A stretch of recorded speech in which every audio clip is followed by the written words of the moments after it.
Hi, HR Nation, it's Chris Rainey. Welcome to HR Leaders, the show where we interview today's most successful and innovative HR practitioners 5 days a week. Today, we're joined by Jim Link, Chief HR Officer of Randstad North America. Jim, welcome to the show. How are you? Thank you, Chris. It's great to be here. Fantastic. I'm really excited to have you on the show. We finally got here. We made it happen. Right. Bit of a journey. Exactly. Before we jump in, Jim, tell our listeners a little bit about yourself personally and your journey to where we are now. Sure. Well, as an American, I kind of grew up in the middle of nowhere in America, in the Midwest. And from there, I had the unique opportunity to be experienced, to see a lot of different people, with a lot of different backgrounds.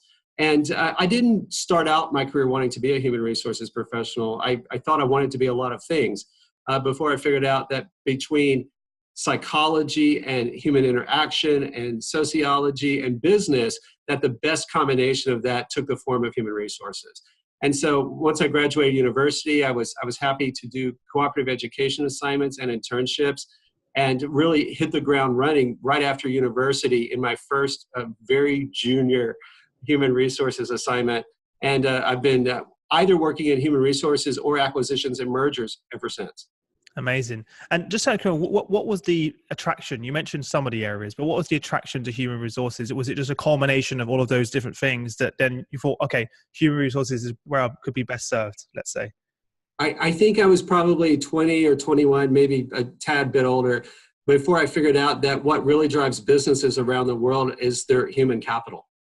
And if you can combine a business degree or a business background, financial accountability and numerical reasoning skills with a healthy dose of those social interaction skills around psychology and sociology, it seemed like a really good fit. It's funny, you really realize that early on then, because most people don't really discover that till a lot further in their career, or they've perhaps worked in, again, after 100 episodes of doing this, most of the leaders I speak to, they kind of start in different roles and somehow then go to HR. You kind of went straight away, which is quite rare. It is. I had the ability to write very well and communicate and to simplify messages and those types of things. And I really found myself comfortable in those situations where a business need in whatever environment existed, and then my ability to make it happen. Wow. And human resources was the way to put a shell around that and to structure it in order to make other people successful while driving a business result. And that's been a mantra for my entire career. Matter of fact, today, if you were to ask my senior leadership team, what's the thing that Jim says? It's to make for sure they understand the numbers of the business better than the business leaders. It's a great piece of advice. And you've been, you spent a lifelong career in HR then. What's been the biggest change from when you kind of first jumped into this world to where we are now? Because we were talking about before the show how it's changed dramatically. What are the biggest impacts that the change and shift in HR has had on you personally and also the companies that you work in? Yeah, I think there are two large areas here to unearth. The first are all the societal and regulatory changes that are happening in human capital around the world, not just in the United States. And then the second one, of course, you cannot talk about human resources today without talking about the impact of digitalization on technology. And those two areas really are the focus of my work today. And it really, in preparing organizations for what might lie ahead, my premise is that the way work gets done, where it gets done, and when it gets done is going to change as much in the next 5 years as it has in the last 5. Maybe even arguably more so. And the pace, rapidity at which that a change is occurring is massive. I mean, I feel overwhelmed sometimes trying to keep up with it all. Yeah, and that was actually going to lead to my next question. It's changed so dramatically. The skills that you needed to be a CHRO even 5 years ago are very different to what are needed right now. What skills do you think the future CHRO are going to need to succeed? Yeah, financial acumen, numerical reasoning capability. They need to have statistical ability to look at trends and activity and build predictive outcomes for those types of things.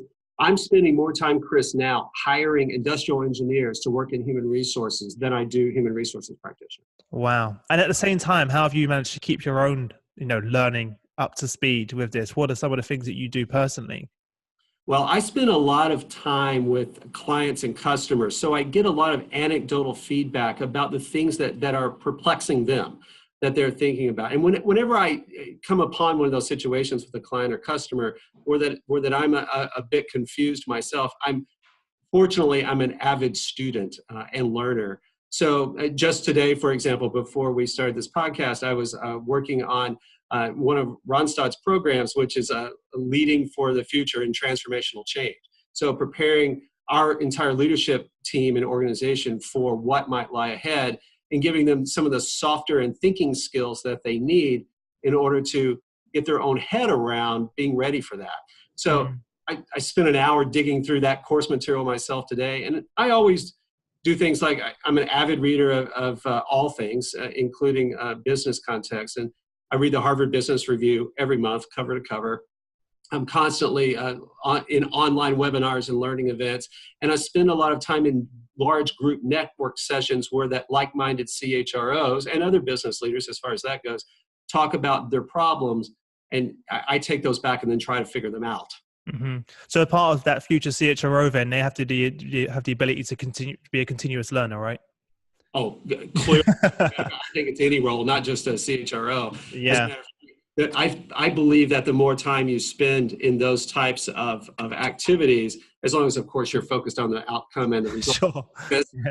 As long as you are spending time doing those types of things, you will never become stale or disengaged or unenergized. Those things, for me, re-energize me on a daily basis and help build my own engagement daily, almost. Certainly, every time I open a new piece of learning material, that's re-engaging for me. And it confirms that I'm in the right space and doing the right job where I can add the most value. Yeah, I think the common thing I hear is just finding that balance between that and the day-to-day. You're exactly right. Matter of fact, we try to do what we call 30 minutes out. And 30 minutes out is basically a time in your day that you set aside to think. Okay. And thinking can take many forms. For some people, it's informing themselves about something they don't know about. For others, it's strategizing about the future. But it's not reading email. It's not doing a task. It's actually thinking. And you'd be surprised at the number of really focused, fantastic activities for our own organization and for our clients and customers that have evolved from that 30 minutes out. It's when those aha moments happen. I think when you step away and from all of the distractions and everything going on around you, and you can just be present in that moment, all of a sudden you kind of give your mind a chance to come up with those solutions. For me, it's always like when I'm going for a walk for half an hour or an hour, or going to the gym, or even sometimes in bed, just laying down in the middle of the night, those kind of moments will appear. You do need to give yourself that time. There's a study by a company, a large consulting company here in the US, which I probably shouldn't name for lack of giving them too much attribution. But what they found in their own organization and in their clients and customers was that the new competency that was most effective to gauge leadership success for them was mindfulness. A leader quite simply being mindfully present during discussions, during interactions, during great conversations or one-on-one events and in moments of feedback, being mindfully present. Because as you know, in our always connected world today, it's very tough. Yeah. And if you're not mindfully present, you're taking away, you're actually stealing time from those people to whom your attention should be directed. And that's a leadership trait I think that we want to encourage. We want to encourage the opposite. Yeah. And I think that is one of the negatives when you talk about technology, where you're not present in that moment. Even at home with my family, sometimes I'll look around the room and my wife's on the phone, her family members are on the phone, and like we're all here in this moment. We should really be making the most of it and be engaged in this time we have together. That's interesting that you say that, because it brings up something else I've been thinking a lot about lately, which I'm referring to as work-life fluidity. And I'm thinking about that because so many people, particularly younger people in our society today, are doing exactly what you just described. They're at home, they're sitting on their couch, the kids are playing on the rug, or they're doing whatever they do in their home life, and they are simultaneously working, learning, helping to parent or parenting themselves, and they're doing the things that used to be described as very different and standalone activities. Today, they're no longer standalone. They're all combined. And organizations, in my mind today, really aren't prepared for how to prepare employees or to prepare themselves, as far as that goes, for that type of fluidity that technology, unfortunately or fortunately, depending upon how you choose to look at it, enables. The second one that's really tied to that, I want to see what you think about this. I'm calling decompression. And I'm calling it decompression. If you'll think of a diver, whenever they go down, underneath the water, they're very hyper-focused actually on what's around them. Whether they're down there to sightsee or to solve a problem or to do whatever one would do while diving. The process that leaders must learn about in the future is how to take those employees, those divers, and help them decompress. Yeah. To back up to the surface, to look around at the strategic view, to see what's on the horizon, to think about what might lie ahead. Because while they are so immense in that world of the ocean, in this analogy, they quite simply cannot bring themselves up. And my view is that leaders don't know how to help employees decompress. So we have to build a competency for the future around leadership, to me, that involves some idea of decompression.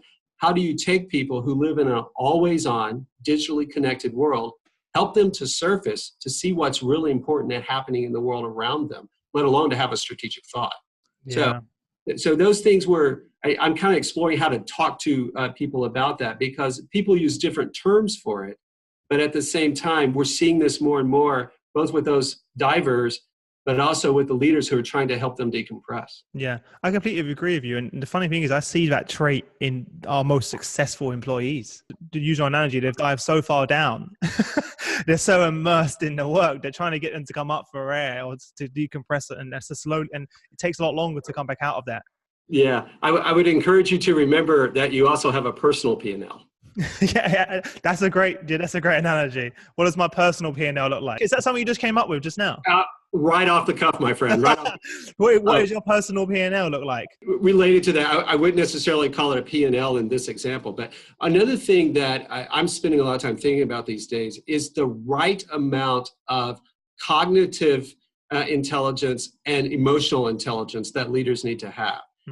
I'm finding, particularly in this always-on society in which we live and work, is that many leaders, particularly leaders who are more senior, right? Those who have been around and doing things in a more sustained, systemic way for a long time, only know one way in which to apply the gas and the brake. And the more balanced leaders for the future should have both degrees of intellect on the cognitive intellect, but also on the emotional intellect, and knowing when to apply the gas or the brakes on either one of those in any given circumstance, sometimes as frequently as your office door opens, is not always present in people who did not grow up in a digital culture. Mm-hmm. So I'm spending some time now thinking about how to help our leaders do better with that component, knowing when to apply 50% of the cognitive intellect and another 50% of the emotional intellect, and then finding that balance. And it's I'm finding it hard to teach. I was thinking that, by the way, in my head. That was my next question. How do you teach that? Because it isn't, we were talking about before the show, the future, the leaders of the future. And I thought that is one of the key competencies they need to have. It's almost vital in my mind. But how do you teach that?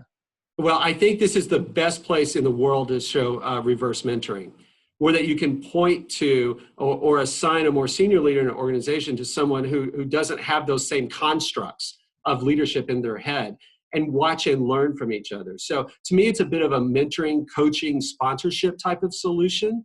But it's also something that you can teach cognitively to people in a webinar or whatever your learning environment. And what I find is that when you say that to more seasoned leaders, they're like, oh, I never realized I needed to apply the gas differently, or I needed to brake differently. Because they've always done it the same way, right? And in their mind, they've always got results from managing that way. So why would they change? Exactly. And so when you bring it to their attention, I think the ones with a higher EI scores get that very, very quickly and then immediately start to adjust. And it always helps, Chris, in my mind, if there's an example or two that you can point to in the organization where someone has done that incredibly well, either in your organization or outside of your organization. We see people, I think, who are quite good at that. And obviously modeling is a fantastic way to learn as well. Yeah. And I think if you do that over a certain time frame, it then becomes part of your culture, right? It's like engagement. I also think Yeah. that drives engagement for people as well. We tell employees in our company and advise clients and customers to ask their employees if they are engaged, and even to set the expectation that engagement is a vital part of their work success. Have you aligned that with sort of KPIs and metrics for the leaders as well? So that's really part of it in any way? We have. The main thing, though, we're working on right now is completely redefining our leadership competencies for the future. There are things that they're on that list that would never have been on that list 5 years ago. Things like technological agility. That was not on a leadership. No, it definitely wasn't on there. No. And people who are quite good at leaders today have that agility. And if they don't understand the technology, they at least surround themselves with people who do. We're seeing things like, the ability to move fast, the ability to make decisions within a construct or a framework. They're starting to rise. And this idea I mentioned earlier about fluidity, you can't teach fluidity. You have to help people understand how to find it for themselves, and then to encourage it as a leader in their employees. Mm-hmm. It's kind of compression that we were talking about earlier. You don't always acknowledge it or see it until you have to deal with it. We spoke before the show as well, the fact that you were a customer of Randstad before working there. So I'm wondering, what's it like to be a CHRO leading the organization, having both been a customer beforehand, but also actively playing a part in the solutions that they're offering your peers? Well, I will tell you, it's the most favorite part of my job. Because when I'm sitting at the table of our senior executive team and we're talking about new ideas or new strategies, it's very easy for me to determine, because I bought those goods and services in the past, if that's something that's going to fly. Yeah. And so I spend a lot of my time talking with our senior leadership team about the customer perspective. So it's a unique spot that I have as the head of human resources in a human capital company. I think I've told you earlier that it is a unique position in the world to be the head of human resources in a human capital company, because my function, the one that I lead every day, is also the nature and work of the company. And not very many human resources professionals get to tell that story. Just out of interest, was that one of the reasons why you said yes to this role? It exactly was. And I knew that I had an orientation toward thinking about the customer satisfaction and net promoter scores and all those types of things. And I was inherently interested in furthering the knowledge out in the world of the role of human capital in organizations. Because most companies, it's just an assumption, right? That you will have the right people, they will be paid correctly, their needs will be taken care of, they will be primed and ready to start work the day that they are employed, that they begin work. And you and I both know that is an incredibly foolish assumption. Yep. Mm-hmm. So I took this opportunity many years ago to come into this organization and help lead that transformative thinking for not just my company, but as a representative of my company in front of clients and customers. That, to me, that is a sweet spot, and one a seat I hope to retain for. How long have you been there now, Jim? I've been at Randstad for a total of almost 9 years, and wow. I've been in the CHRO role now for 4.5 of those years. Mm-hmm. Well, on that point then, within your own company, where do you see the biggest opportunity for improvement in the organization? There's not just one place. Sure. There are always many. And we constantly measure and adjust in Randstad through very frequent feedback mechanisms of both formal and informal, through a process that we call great conversations, where we have a structured process on a very frequent basis to give employees coaching and counseling, and letting them provide that same feedback as well. We call that the great conversation, and openly and actively ask employees on a monthly basis if they've had a great conversation with their leader or their manager. I think that's great. It's great. Me too. The whole idea of real time and immediacy is a component of today's workforce, particularly younger employees in that workforce. So we spend a lot of time there. But on a more holistic model, I think we often think about the nature of work. So my view is there are three kinds of work. There's the typical 9 to 5 type of work that happens in a large part of the world and is still a large percentage of the way work gets done. there's a second bucket of that work, which I call the agile workforce. And that's everything that's not in the previous category. The third category is all things which we're seeing major impact from in society today, which is artificial intelligence, robotics, digitization, the technological, improvement of everything. Yeah. And we'll continue. And to me, that's a component of our workforce, because that work, although it doesn't have a human component to it, is informing the work in the other two categories.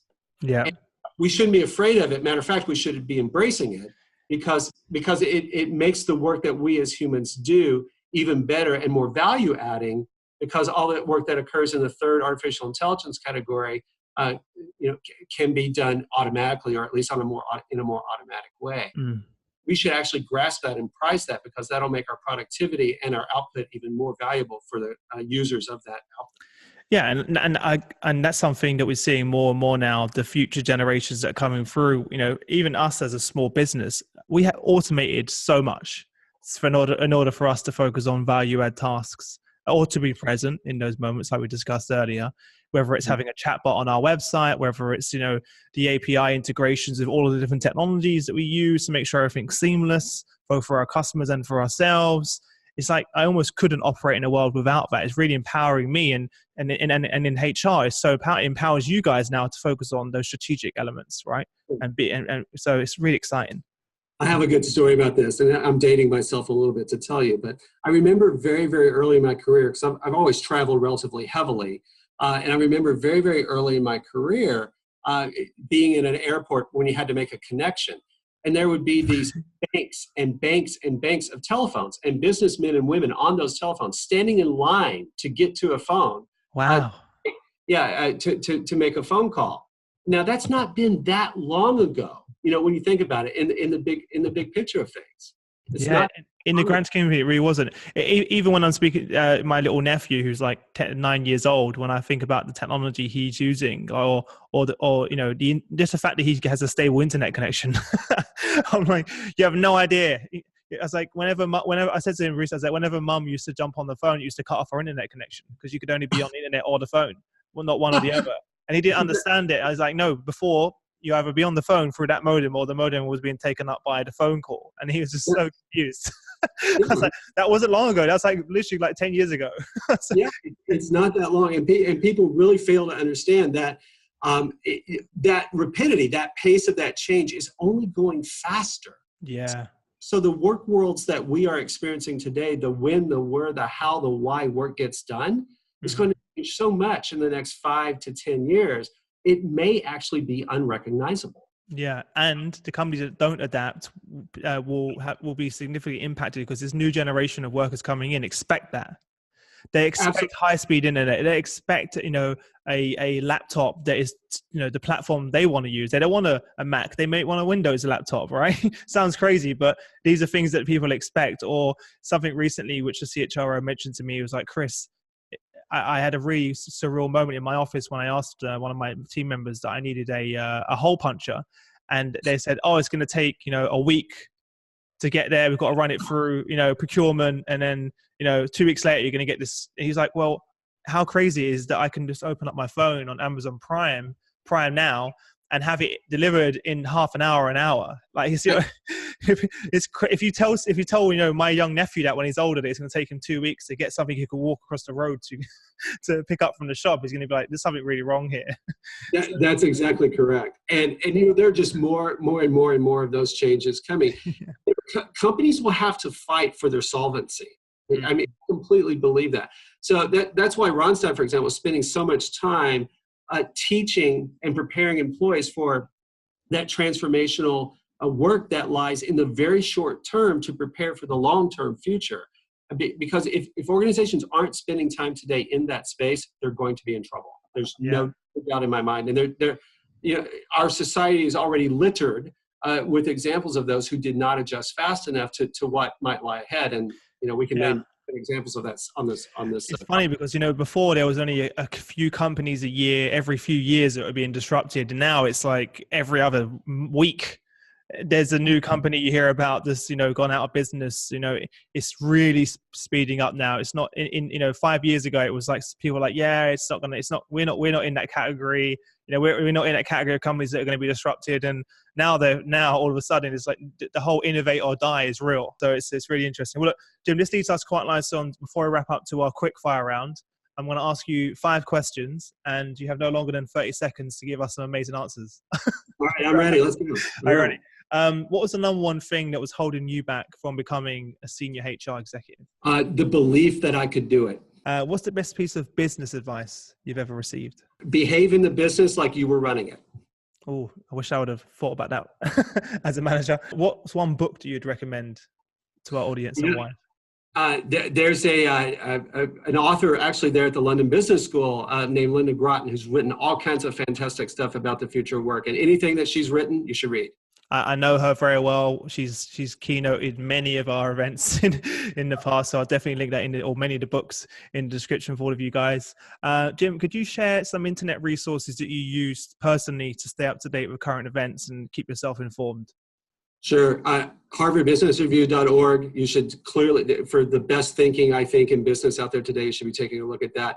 I think that McKinsey does a nice job with some of their summary documents that are out there and free and charge and available. And basically what you should do is do an internet search on whatever it sounds so obvious, but it's the most useful thing. It is. I mean, the world is at our hands, right? Literally a few keystrokes away. Last question. What's one thing about your business that most excites you today? I think that we are preparing the world for the future of employment. And that is the most exciting thing a human resources officer can do. Yeah, that's amazing. You're both doing it internally and externally. Couldn't get any better. That is my job. You just said it in 2 sentences. Fantastic. Fantastic. Well, look, Jim, thank you for taking the time out to join us. You definitely provide a lot of actionable advice and insights for our listeners. So we really appreciate you coming on the show today as well. Before we wrap up, there's one parting piece of guidance you could give to other leaders out there that are on their journey. What would that be? And also the best way for our listeners to connect with you if they want to reach out, have any questions for you. Yeah. Well, the piece of advice is to know the business better than the business leaders know it. That's so important for human resources leaders today, to know the business specifics. If people want to reach out to me, I'm available on LinkedIn. It's Jim Link HR. You can find me pretty easy. I also tweet a lot, and that's at Jim Link HR. So reach out on those 2 channels, and I will respond as fast and as reliably as I possibly can. We'll expect a lot of messages, unfortunately. I'm sorry. I'm apologizing in advance. All right. All right, guys, as always, if you head over to hrdealers.com, you'll find the show notes for an episode. Everything that Jim's mentioned will be linked in the description there for you to make it life easier. Jim, thank you again for taking the time out to share your insights with our leaders, and I wish you all the best until we next speak. Thank you. Cheers. Thanks a lot.